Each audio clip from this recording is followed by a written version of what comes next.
I come along to Fusion Barbell to see our old friend Sam Murphy, who we've interviewed many times over the year. I think you're always doing something quite interesting, to say the least. This one is going to be up there as a potential world record. So over to you. What are you going to do? That is the goal, yeah. Trying to deadlift 600,000 kilos over 24 hours. I saw it written down. I had to count all those zeros because it looked like an awful lot.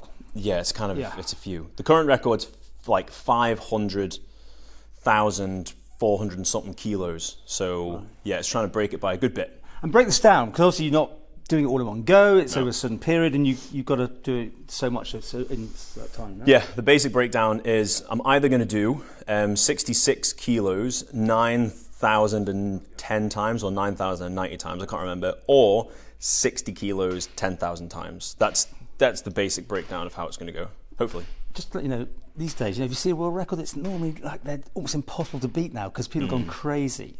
Yeah, you take that into account, right? Yeah. So you're doing some stuff here at the minute, are you? Yeah. So training's going well, actually, I have to admit. It's kind of monotonous because, like, today I've done 3 sets of 60 minutes, what's called an EMOM, which just means every minute on the minute you do a certain amount of reps. And so today I have done 10 reps every minute on the minute, 60 times, 3 times so far. And I've got one more set of 40 minutes to go, and then I'm done for today. So this is your legs, this is your arms, it's everything. It's more than anything just legs, to be honest. It's legs and back and hamstrings, to be honest, because all you're doing is picking it from the ground to your hips. Ah, right. Okay. Yeah, so it's just that bit. It's just the ground to the hip, and that's it. You have to lock out at the top, and then you have to keep it under control until it touches the ground. Now, to do a world record, you need to have it authenticated, don't you? Have you gone through that process? Yeah, so it's in the process of, or the application is in the process of being processed. That makes sense. So it takes 12 weeks though. So for any application process, it takes 12 weeks for it to be registered. They send you the specific guidelines, and then it takes 12 weeks for them to confirm or deny it, basically. Right. So somebody unfortunately has to watch 24 hours worth of me deadlifting. And that's the period, is it? Yeah. Just 24 hours? Yeah. The whole thing? Yeah. So I'll have some breaks because it's not just going to be straight through. I'm going to do pretty much 5-hour blocks, and within that 5-hour block there is 200 minutes worth of deadlifting and an hour and 40 minutes of resting, and then I can break that up however I want. Okay. Clearly this is going to be for a charity, I understand, so you're not just doing it because you want to do it. Yeah. What's that all about? I'm doing it for Movember charity. I'm doing it in the month of November as well. Because the main justification really was, during lockdown, when we were in COVID, obviously all gyms across the island and the country and all that sort of thing closed down. And so there's an element of uncertainty within my industry and within my business, I guess, and livelihood. And so from that, there was obviously some potentially negative thought processes behind what happens now.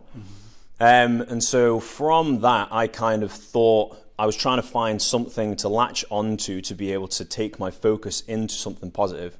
And so while I was in lockdown, I was renovating the gym at the same time, painting everything and moving everything around and reconcreting the floors. So lots of things, keep myself busy. Yeah. But at the same time, I felt like I needed something else to concentrate on from a physical endeavor perspective. And so basically started training a little bit differently from lockdown. I'd do like a little bit of painting and then do some reps on deadlift. I'd do a little bit of painting and do some reps on deadlift or on bench or something like that. And that kind of made me think, like, I realized at the end of the day, I'd actually lifted quite a lot of weight, and I thought, wonder what the record for this is. Looked at the record and thought, okay, let's see if that's manageable. Crazy.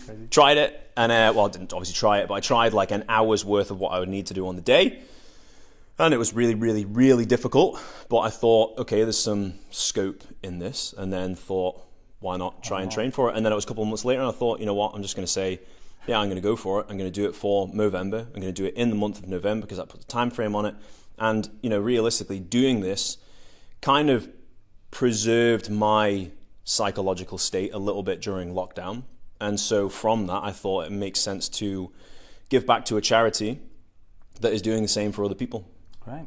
Well, I mean, last time we saw you, you were going in cold water, that sort of thing. Is that all part of the process as well? You have a cold tub with ice cubes to help your poor muscles?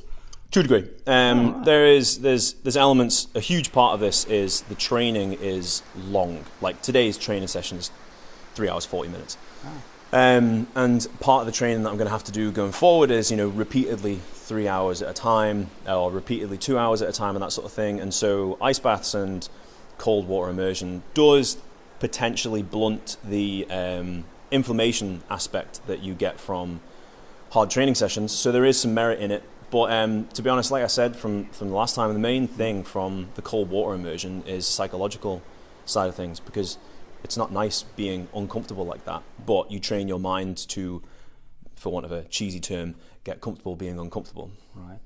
Such a man. Now, what about if people want to get on board on this thing? Have you got a site ready to go yet? Yes, there is. So basically on my Instagram page, which is PB Sam Murphy, on my Facebook page of PB Sports Performance, you can follow, if you look at my actual personal Facebook page as well, there's always links, there's all links to the Just Giving page, which is Just Giving /24-hour deadlift from what I remember. I'm pretty sure that's right. And so I'm trying to raise £6,000, which is 1 penny for every kilo that I intend to lift for the day.